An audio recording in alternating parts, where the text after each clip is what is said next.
Salve galera do canal do Medeiros, sejam muito bem-vindos a mais um vídeo aqui no canal, onde você vai ficar muito bem informado sobre todas as notícias do nosso glorioso, do nosso Botafogo.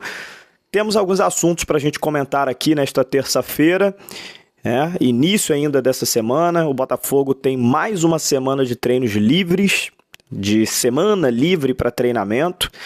Isso parece que não tá sendo muito refletido nos resultados dentro de campo, né? Mas uma coisa é certa, Luiz Castro não pode reclamar de calendário brasileiro. Os treinadores, quando chegam aqui, reclamam muito do nosso calendário, falando que não tem tempo para treinar, joga quarta, domingo, terça, sábado, domingo, segunda. Nosso calendário realmente é cruel, está sendo cruel para diversos clubes que estão aí na Libertadores, na Copa Sul-Americana, na Copa do Brasil, no Campeonato Brasileiro. Não está sendo cruel para o Botafogo, porque só estamos no Campeonato Brasileiro, já fomos eliminados da Copa do Brasil e não tivemos participação esse ano em competições internacionais. Então, semana livre de treinamentos novamente e será assim durante todo o mês de setembro, tá? O Botafogo só faz 4 jogos no mês de setembro. Foi o tema do último vídeo. Botafogo em setembro enfrenta o Fortaleza, enfrenta o América Mineiro, enfrenta o Coritiba e depois enfrenta o Goiás. 4 jogos, uma por semana, livres de treinamento, semana livre, cheia.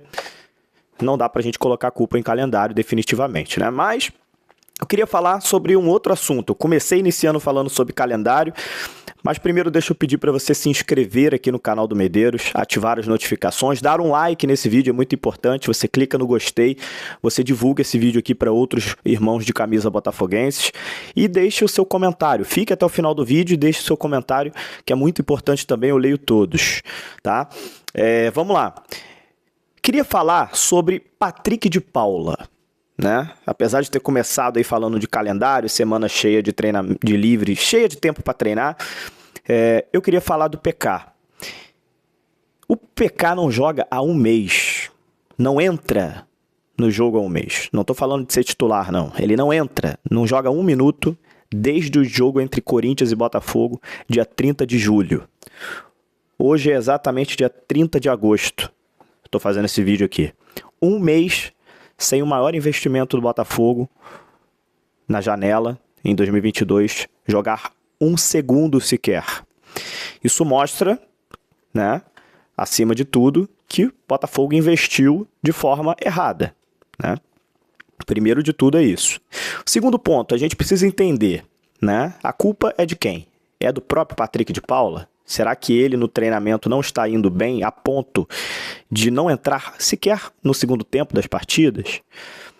Porque eu já vi dentro do mês de agosto o Luiz Castro botar o Luiz Oyama no jogo, já vi botar o Tietê, já vi botar o Danilo Barbosa, já vi botar Romildo e o PK não entrou. Alguma coisa está totalmente errada, ou com o Patrick de Paula, ou o relacionamento dele com o Luiz Castro azedou de vez e a gente não sabe.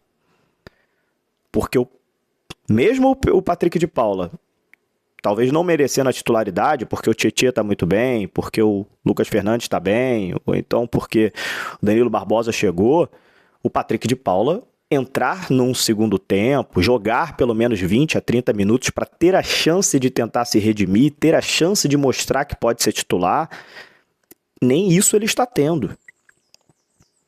E a gente precisa falar disso aqui, porque a gente está falando de um jogador que o Botafogo gastou 35 milhões de reais na contratação.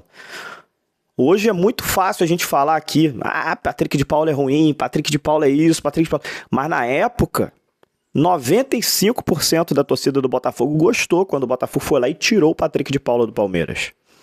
Inclusive eu gostei também. Não vou mentir aqui e falar que eu não gostei, gostei.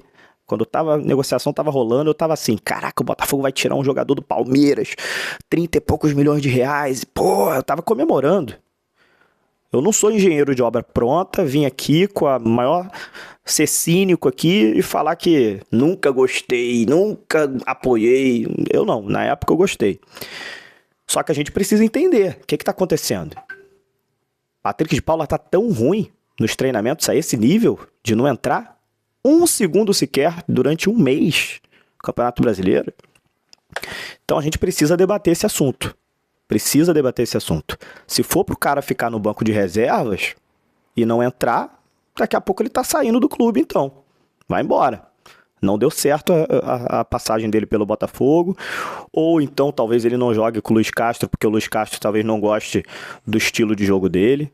Ele já não jogava muito com o Abel Ferreira lá no Palmeiras, né? Ele jogava muito com o Luxemburgo, mas com o Abel Ferreira ele não se dava bem. Pode ser que ele não se dê bem com o estilo português de treinar, né? De jogar, talvez. Não é coincidência, é o segundo português que ele trabalha que ele não tem chances. Abel Ferreira tirou ele do time titular, enquanto com o Luxemburgo lá no Palmeiras ele era titular absoluto, foi decisivo no Campeonato Paulista, ganhando do Corinthians, batendo o último pênalti. Então, assim, o protagonismo do Patrick de Paula foi acabando. E no Botafogo, ele não chegou nem a ser protagonista. Ele não tá nem entrando nos jogos. Né? Então, assim, a gente precisa debater esse assunto, até porque ele foi a contratação mais cara do Botafogo nesse ano. Tá? Então, Patrick de Paula, é bom que a gente volte a esse assunto e a gente precisa entender o porquê. E eu, na minha próxima pergunta que eu tiver à disposição para poder falar com o Luiz Castro, eu estou pensando em tocar nesse assunto. Porque eu acho muito importante. Outro ponto importante da gente falar aqui. O Botafogo teve folga ontem, iniciou hoje os treinamentos. Treinamento esse que já está contando com Tiquinho Soares no elenco. Então, Tiquinho Soares tem chances de ser relacionado para a próxima partida de domingo às 4 horas da tarde contra o Fortaleza, no Castelão. Vamos ver o desenrolar da semana, se ele vai sentir alguma dor aqui ou não. Dando tudo certo, ele deve ser relacionado e tem chances de iniciar a partida como titular no jogo contra o Fortaleza. Ele que foi contratado junto ao Olympiacos para ser o nosso camisa 9. Júnior Santos deve ser o reserva.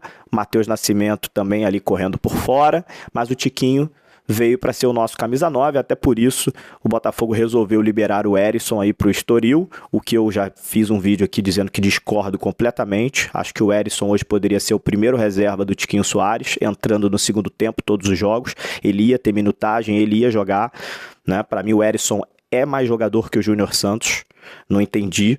Continuo não entendendo e discordo do Luiz Castro na coletiva de que o Herisson precisava ter minutagem e ele não ia ter. Ele não ia ter porque ele prefere o Júnior Santos e eu discordo disso. Eu prefiro o Herisson ao Júnior Santos. Então a gente precisa debater opiniões aqui e eu não tenho medo nenhum de discordar do Luiz Castro. Né? Faz parte da vida você discordar. Né?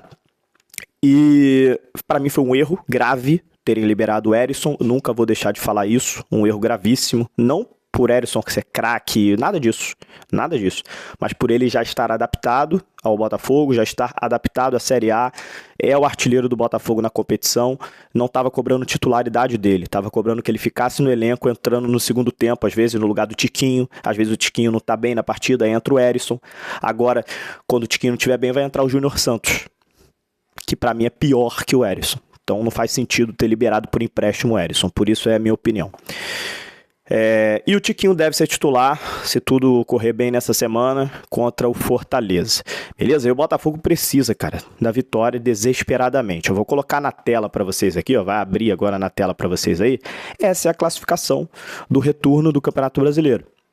Até o momento. 5 jogos do retorno, onde a gente esperava que um segundo turno o Botafogo fosse crescer de produção, onde a gente esperava que o Botafogo fosse sair dessa situação absurda de estar lutando contra o rebaixamento. Tá aí. Classificação do segundo turno, Botafogo em 17º colocado. Na zona de rebaixamento do segundo turno, nenhuma vitória ainda, 3 empates e 2 derrotas.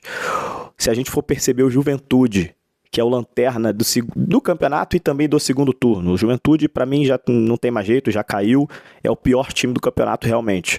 O Juventude, nesse segundo turno, tem 1 ponto contra o Botafogo. Só o Botafogo deu ponto ao Juventude até o momento, nesse segundo turno. É esdrúxulo, é absurdo, é inaceitável. O Botafogo não ganhou o Juventude dentro do Newton Santos no primeiro turno e não ganhou o Juventude fora de casa lá no Alfredo Jaconi.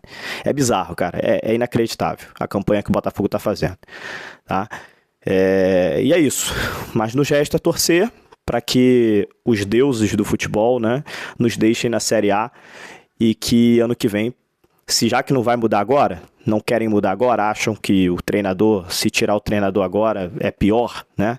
Mas que chegue pelo menos no final do ano, no final da temporada, caindo ou não, que tenha uma reavaliação desse trabalho que está sendo feito em 2022, porque está muito ruim, está muito abaixo e a gente precisa falar sobre isso. E eu já disse que eu vou começar a cobrar desse nível aqui. A partir desse segundo turno, eu vou subir o tom. A gente precisa cobrar. Está muito ruim. Se melhorar, eu não tenho problema nenhum de virar depois e falar aqui, olha só, deram a volta por cima. Retiro todas as palavras que eu disse antes, até aquele momento estava ruim, agora melhorou. Parabéns pela volta por cima. Melhorou muito. Não vou ter problema nenhum em falar isso aqui depois. Até quero falar isso. Quero, por quê? Porque eu torço pro Botafogo, eu quero que o time melhore. Então eu quero vir aqui, depois de algumas semanas, um mês, e virar e falar, cara, melhorou, meu Deus, graças a Deus, parabéns pela volta por cima, vamos juntos. Mas eu preciso, nesse momento, falar que tá muito ruim e precisa de reavaliação desse trabalho. 37% de aproveitamento, o time não evolui, o time não conquista resultado em casa, Botafogo é o terceiro pior mandante do Campeonato Brasileiro, Botafogo não consegue mais resultado fora de casa. Vai esperar o quê? Né? Então precisa de reavaliação. Tá bom? É isso e seguimos a semana. Vamos falando de Botafogo. A qualquer momento eu volto aqui. Um abraço.